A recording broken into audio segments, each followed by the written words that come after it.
बिस्मिल्लाहिर्रहमानिर्रहीम। अस्सलाम वालेकुम नाजरीन, मैं हाँ तारिक मसवानी। उम्मीद है तमाम देखने वाले सजन ठीक हो सन। दोस्तों, अगर मौजूदा सूरत हाल को डिठा वजे अपने मुल्क पाकिस्तान की तो इंतहाई ख़राब है। आखिर जेरे हुक्मरान पहले आप पोजीशन होंदे सियासी जरिया जमात हैं उन्हें को हूँ दौर दी मौजूदा हुकूमत ख़राब क्यों लगती पई होंदी है और उनके फैसले ख़राब क्यों लगते पे होंदे और उन्हें दे फैसले छोटे क्यों लगते पे होंदे या जेरे फैसले हुकूमत नहीं करेंदी पई होंदी उन्होंने तनकीद की वेंदी है और ये आख्या वेंदे सी ये छोटा काम है, ये हुकूमत क्यों नहीं पे करेंदी। वल क्या थींदे अगर वह पोजीशन वाली जमात अगर इकतदार दे विच आ वेंदी है तो वल वो भी वह काम शुरू कर देंदी है। समझ तू गाल है बालातर ये जो हूँ वेले दे जरे दावे होंदे वो वाला हुकूमत दे विच आते वो सारे दावे सिफर थी वेंदन। वला हूँ साबका हुकूमत वाले वो हुकूमत भी वह काम शुरू कर देंदी है। इवें ही अगर सूरत हाल को देखो मुल्क दे विच महंगाई ते बाकी सूरत हाल कानूनी मामलात करप्शन दे हालात ढेर सारे जरे मसाइल हैं उवें दे उवें हैं पे। जेरे दावे इमरान खान पहले करेंदा हा कि मुल्क दे विच महंगाई ख़त्म थी वैसी वो तो सामने वे बाकी चीज़ें उत्ते कंट्रोल करे सूँ वो भी तो सामने वे। जेरी जमात धरने शुरू कीतन एहतजाज दा ये आखे ने जो ये हर शहरी दा हक है अज वो हुकूमतों एहतजाज दे खिलाफ है। वह जेरे कम हुकूमत हुकूमत नल पहले साबका हुकूमत कीते हैं अज ये हुकूमत भी आवाम नल या मुजाहरीन नल उहे काम करेंदी पी है। तो ये दसो जेको सादिक और अमीन दा सर्टिफिकेट मिलिया गए क्या वो शख्स सादिक अमीन है पिया इनको आख्या वन सकते।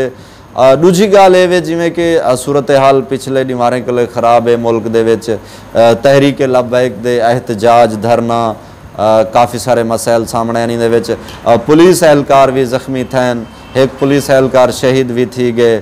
इवें ही ऊ जमात दे कुछ जरे कारकुन वो भी शहीद थे मैं उन्हें को भी शहीद आखसा क्योंकि ये जरी रियासत दे विच जरे लोग रहंदे पैन कानून ते अवाम को लड़ा भिड़ा दिता गए। एक तरफ अवाम पुलिस ते जुल्म करेंदी पी है दूजी तरफ पुलिस उन्हें अवाम दे उत्ते जुल्म करेंदी पी इन उत्ते क्या आख्या वजे क्या ये कम ठीक है। इवें ही मतलब है अगर डिठा वजे साद रिजवी को गिरफ्तार किया गए क्या जरा मुहिदा 2 दफ़ा खादम रिजवी के दौर एक दफ़ा थे वला उनके पुत्र के दौरे साद रिजवी के दौरे थे उन्होंने अमल दरामद नहीं किया गया। तीजी दफ़ा वला रमज़ान का 20 दीवारें का मजीद टाइम मंगया गए। आखिर ही क्यों थी ना पे मामला नौबत हद तक क्यों ये पहुँची है जो दुहैया तरफों हुकूमती इदारे के एहलकारें भी जान चली गई है दो मजहबी जमातें के कारकुन भी जान चली गई है। अफसोसनाक गाल है क्या इन सूरत हाल को हुकूमत कंट्रोल क्यों नहीं करेंदी पई और यकीनन मुसाफिरें वास्ते अवाम वास्ते भी मुश्किलात पैदा थैन। तो मेरा यो भी पैगाम है और हुकूमत के लिए मुजाहरीन के लिए दोस्तें के लिए जो दोस्तों जरे मुजाहरीन हैं उन्हें को भी ख्याल करना चाहिए और हुकूमत को भी अपना वादा किया होया पूरा करना चाहिए। आखिर क्या मसला है क्या तकलीफ है अगर इन वादे को पूरा ना करना मुहिदा पूरा ना करना तो पहले मुहिदा ही ना करो हा मामलात को कहीं बे तरीके नाल हल कर गिनो। एक तरफ तुसा मुहिदा कर रही वला उन्होंने तुसा भी अमल दरामद नहीं वे पे करेंदे। अगर तो आपको मुल्क के लिए कोई मसाइल सफ़ीर को अगर वापस भेजने तो भेज दो अगर ना भेजना तो मुहिदा भी ना करना चाहिए उनको कोई बेहिसाब नाल हल करो ये मसले को। समझ ये नहीं आती जो क्या वला हुकूमत तशद्दुद की तरफ अपने इदारे को गिधी वेंदी है अवाम ते कानून को भिड़ावन दे क्यों ये पॉलिसी अख्तियार की थी गई है क्या इनको एक बे तरीके नाल अमन नाल हल मसला ना किया वन सकता। अगर इवें ही शहादतें का मसला जख्मियों का मसला तो मामलात मजीद महकूत लगते खराब थींदे पैन और मेरी यह हुक्मराने के लिए अपील खुदारा जरे दावे तुसा पहले करें दो इकतदार दे आवन के लिए उन्होंने अमल किया करो।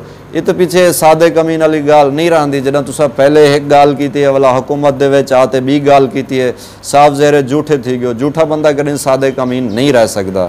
तो दोस्तों नेक्स्ट प्रोग्राम की दसो इजाज़त अल्लाह हाफिज़।